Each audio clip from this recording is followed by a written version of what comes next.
নমস্কার বন্ধুরা, good morning সবাইকে। সকাল সকাল রান্নাঘরে চলে এসেছি। এখন একটু চা বানাবো। গরমকালে খুব একটা চা খেতে ইচ্ছে করে না, তবু আজকে একটু চা খাওয়ার ইচ্ছে হলো, কারণ কি আজকে সকাল সকাল দুধটাও দিয়ে দিয়েছে। আজকে সকালে একটু গাঢ় করে দুধ চাই খেতে ইচ্ছে করলো। আজকে হলো মঙ্গলবার, আর আজকে মামনির মঙ্গলচণ্ডীর পুজো আছে।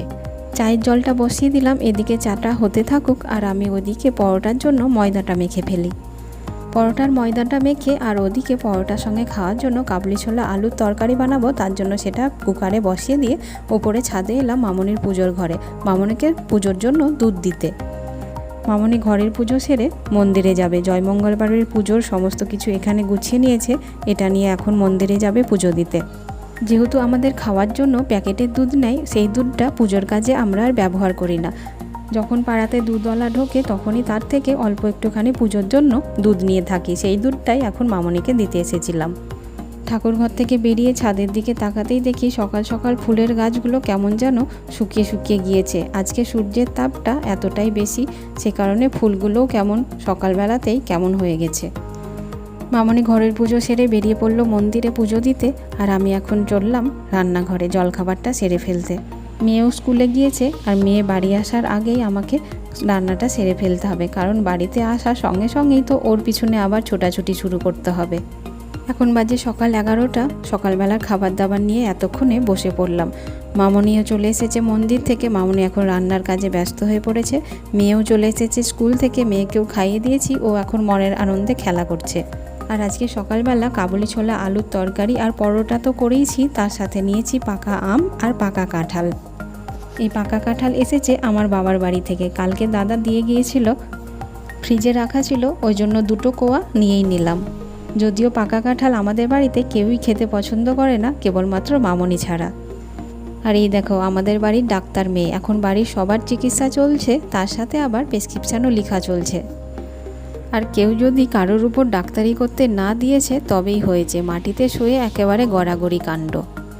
যখন যেই খেলনাটা নতুন কেনা হয় সেই খেলনাটা নিয়েই সারাদিন পড়ে থাকে। সেই খেলনাটা একবার পুরনো হয়ে গেলে সেটা আর ছুঁয়েও দেখে না, আর সেই দিকে ফিরেও তাকায় না। এখন যেমন এই ডাক্তারি বক্সটা নতুন কেনা হয়েছে, তো এখন এটা নিয়েই সারাদিন পড়ে রয়েছে। কিছুদিন পরে এটা যখন পুরনো হয়ে যাবে, আবার তখন নতুন একটা খেলনার জন্য বায়না শুরু হবে।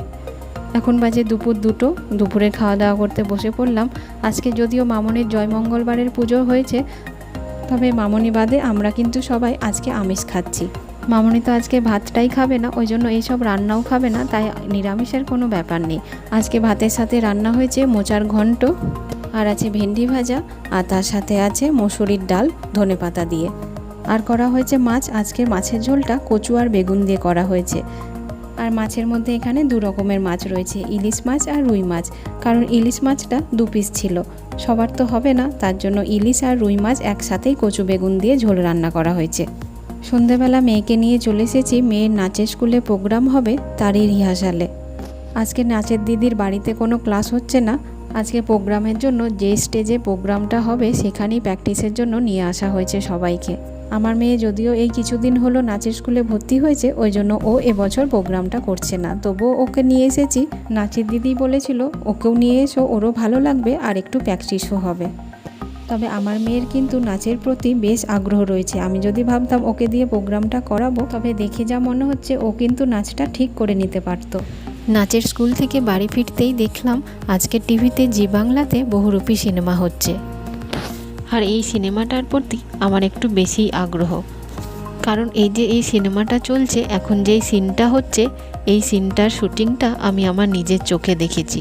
যখন বোলপুর গিয়েছিলাম তখন এই সিনেমাটার বোলপুরেই শুটিং চলছিল, ওই জন্য ইচ্ছে ছিল সিনেমাটা যখন রিলিজ হবে হলে গিয়ে সিনেমাটা দেখব, কিন্তু তখন আর যাওয়া হয়নি। ওই জন্য আজকে যখন টিভিতে হচ্ছে, ওই জন্য একবার দেখার ইচ্ছে যে শুটিং হওয়ার জায়গাটা টিভিতে সিনেমাতে কেমন লাগে সেটাই দেখার। এখন রাত্রের খাবার দাবার সবাইকে বেড়ে দিচ্ছি। রাত্রে রুটির সাথে খাওয়ার জন্য বানালাম আলু সয়াবিনের তরকারি, আর তার সাথে আছে গরম গরম রসগোল্লা।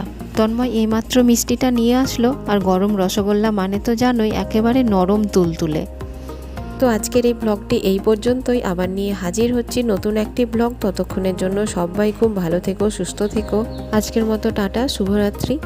ও মা, এদিকে ঘরে এসে দেখি মেয়ে আমার ঘুমটুম বাদ দিয়ে এখন নাচের প্র্যাকটিস করছে।